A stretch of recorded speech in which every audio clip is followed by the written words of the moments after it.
അപ്പോസ്തലനായ പൗലോസ് എന്ന് പറയുന്നു, I can do all things through Christ who strengthens me. എന്നെ ശക്തനാക്കുന്നവൻ മുഖാന്തരം സകലതും ചെയ്യുവാൻ എനിക്ക് ബലമുണ്ട്.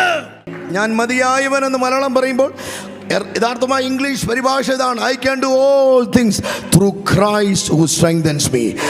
എന്നെ ശക്തനാക്കുന്നവൻ മുഖാന്തരം സകലതും ചെയ്യുവാൻ എനിക്ക് ബലമുണ്ട്. സത്യം പറഞ്ഞാൽ ഇവർ തീച്ചുളയ്ക്കകത്തേക്ക് പോയത് തീക്കകത്തുള്ള നാലാമനെ കാണാനല്ല, തീയായി ഇറങ്ങി വന്നവനെ കൊണ്ടുകയറുക.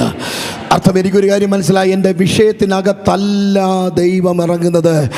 ഞാൻ അവനൊരു വിഷയമാകിയാൽ, ഞാൻ അവന് ഇമ്പോർട്ടൻ്റ് ആകിയാൽ അവൻ എന്നിലേക്ക് ഇറങ്ങി വരുന്നു, അവൻ എന്നെ ബലപ്പെടുത്തുന്നു. അതിൻ്റെ തെളിവാണ് പൗലോസിനെ കടിച്ച് ആണലിയെ പൗലോസ് കുടഞ്ഞു കളഞ്ഞത്.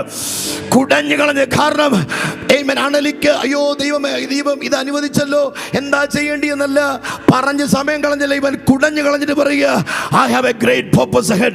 എനിക്ക് വലിയൊരു പദ്ധതി ഉണ്ട്, എൻ്റെ മുമ്പിൽ ഒന്നും തടസ്സമായി നിൽക്കില്ല, കാരണം ദൈവം എനിക്ക് വേണ്ടി യുദ്ധം ചെയ്യുകയാണ്.